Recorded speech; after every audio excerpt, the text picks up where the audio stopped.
La entrevista a la carta, en diálogo directo con los protagonistas de los hechos.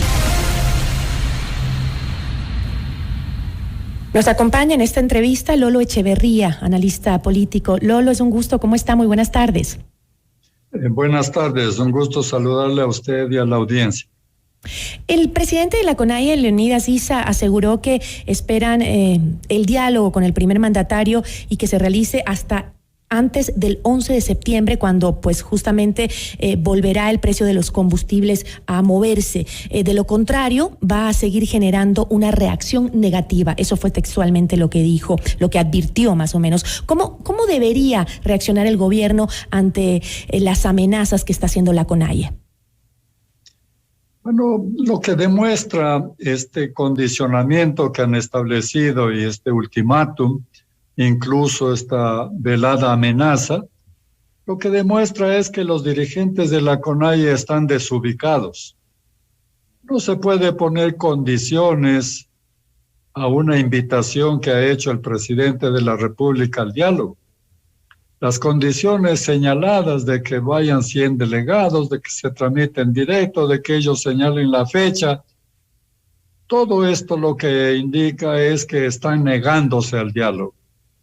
Y se niegan al diálogo simplemente porque no concuerdan en nada, porque tienen miedo. Tienen miedo de que dentro de sus propias filas surjan voces que digan que se han entregado al gobierno. Estas limitaciones impiden en realidad que se consolide la posibilidad de acercamiento entre el gobierno y los sectores sociales del país. Lolo, como usted bien dice, pues el presidente Lasso convocó a la CONAIE a un diálogo el pasado 20 de agosto, pero tomando sus palabras también, el movimiento indígena resolvió enviar simplemente a una comisión técnica. No acudieron los dirigentes, alegando que apenas les dieron 24 horas para prepararse.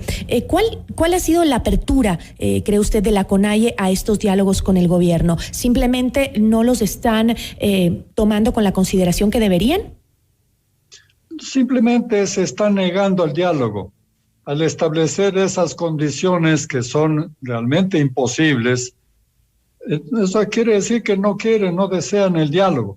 Las condiciones son imposibles porque para establecer acercamientos entre posiciones diferentes es necesario tener la suficiente posibilidad de hacer concesiones, de aceptar a la otra parte.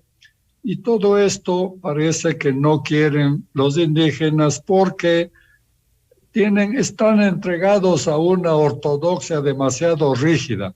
Ellos no pueden moverse de sus condiciones por el temor de que sean criticados por sus seguidores. Ahora, entonces, equivale a decir que no desean el diálogo. Pero por un lado la CONAIE, como usted dice, está demostrando una suerte de desinterés en participar en los diálogos, pero por otro también los diálogos del gobierno no han generado propuestas concretas sobre la focalización a los subsidios, y mientras tanto el precio de los combustibles siguen aumentando. ¿Perjudicaría al gobierno de Lasso un rechazo de los movimientos indígenas en este momento? Bueno, si el gobierno ha dicho que invita a dialogar y que los temas de diálogos tienen que circunscribirse a las propuestas del gobierno, porque el gobierno es el que ha ganado las elecciones, esto significa que el pueblo ecuatoriano con su voto le dio la facultad para gobernar con ese proyecto que tenía el gobierno. Si parte de ese proyecto es la revisión de los precios de los combustibles, entonces es también un tema de diálogo. De manera que ahí debería entenderse que hay alguna base común. Para que el diálogo tenga sentido, tiene que haber un punto de partida en común y tiene que haber un nivel mínimo de confianza del uno en el otro para poder entablar los diálogos. Lo demás es tener la apertura para que en el transcurso de los encuentros vayan apareciendo las cosas que son posibles de cambiar y las cosas que son difíciles de cambiar. Esa es la naturaleza del diálogo. Ahora, considerando que el gobierno se está enfrentando a un golpe en su aceptación por la reducción de los presupuestos a la educación superior, ¿usted cree que el gobierno está en un buen momento para enfrentar una posible paralización de los pueblos y nacionalidades indígenas del país? Bueno, es que no tiene justificación ninguna paralización. Mire, respecto del presupuesto, lo que el gobierno ha dicho es que no ha reducido, solo ha cambiado las partidas, pero no ha habido reducción del presupuesto. De manera que todos estos temas son motivo conversables, motivo para el diálogo, y debería entonces más bien llevarse los planteamientos para entender. En el diálogo se consigue primero entender la posición del adversario. Al gobierno le conviene entender exactamente qué desean las organizaciones indígenas, y a los dirigentes indígenas les conviene entender exactamente la propuesta del gobierno, porque esa es la que tuvo el apoyo del pueblo ecuatoriano. Ese es el punto de partida del diálogo. Establecer las condiciones, establecer una apariencia de igualdad entre una organización que es una parte pequeña del conglomerado nacional con el gobierno, es de estar desubicado. En ese sentido, esto no tiene posibilidades de prosperar. ¿Tiene el movimiento indígena el mismo poder de movilización que tenía antes de su separación en las últimas elecciones? Bueno, es que eso no tiene sentido. Puede ser que tenga el mismo poder de movilización o que no, pero no puede haber movilización si es que ni siquiera saben cuál es la propuesta del gobierno, porque se niegan a conversar, ni tampoco han hecho llegar su propuesta al gobierno. No, ellos no pueden pretender que se ponga en vigencia en el Ecuador la propuesta de la CONAIE porque no ganó las elecciones. La propuesta que ganó las elecciones es la del gobierno. Y por eso es que tiene sentido el diálogo. El gobierno, al convocar al diálogo, considera que es una organización importante dentro del conglomerado nacional, pero no pueden ellos pretender imponer, inclusive bajo amenaza, sus pretensiones. Esto no tiene el menor sentido. Pero la amenaza ya está, Lolo, ya la han hecho. ¿Cuáles son ahora las opciones políticas que podría tener el gobierno para una salida a este problema, considerando sobre todo que el precio de la gasolina extra y la eco en Ecuador ya supera al costo en otros países de la región, incluido el de Colombia, que no tiene subsidio? Bueno, por supuesto, el gobierno no puede someterse al chantaje ni a las presiones de nadie. El gobierno sí ha invitado al diálogo y en ese sentido ha mostrado apertura.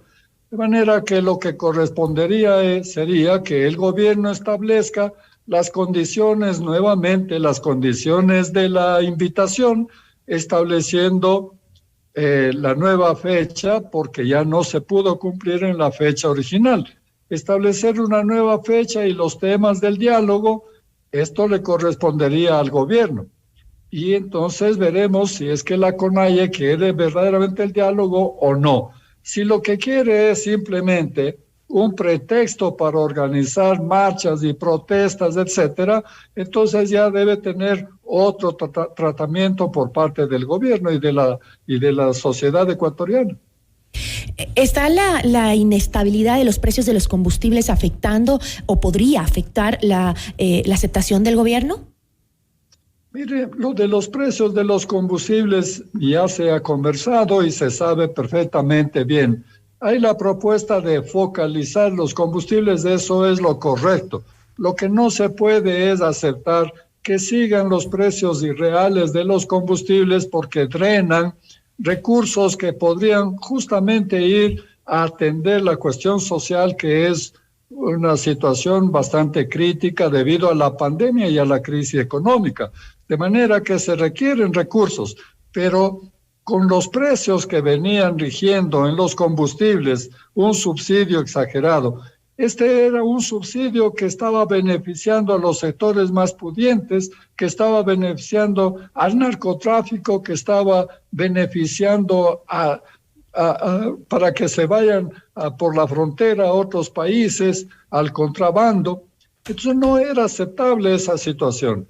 Lo correcto es entonces la focalización para que no se vean afectados los sectores pobres que no pueden pagar un incremento de las tarifas, pero los que pueden pagar un incremento de tarifas tienen que pagar los valores reales.